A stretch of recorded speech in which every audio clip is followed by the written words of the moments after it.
Мына хәзер күрсәгез сез, бетон дымланып тора, кибеп бара, яланып.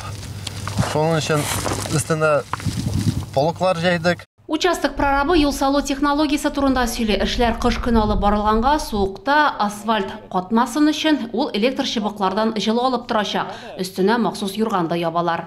Участок 1-2 көн тора. Аннан карыйбыз, ничек торачак бетон, ничек катачак. Шуннан безнең графиклар тәмамлый инде. Ничек дальше барабыз. Хәзер эшчеләр 100 метр аралыктагы участокта ком гравий катнашмасы җәйгәннәр, белгечләр әйтүенчә, әлеге бетон салкынга чыдам һәм ул махсус технология буенча җылытыла. Гомум юлның озынлыгы якынча 3 километр мәйданны тәшкил итәчәк. Эшләр язга тәмамланыр дип көтелә. Ремонтны сыйфатлы итеп башкарып чыгу өчен дамба буенча юлны ябарга туры килә. Шуңа да автомобильчеләргә маршрутны алдан уйларга киңәш итәләр.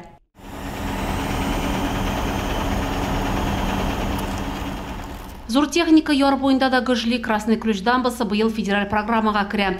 Анда ремонт ел ахырында төгәлләнергә тиеш, эшләрнең 80% инде тәмамланган. Дамбаны яңартуга федераль һәм республика казнасыннан 900 миллион сумнан артык акча бүлеп бирелгән. Гөлия Нигъмәтуллина, Рафаэль Рәкыйпов, НТР яңалыклары.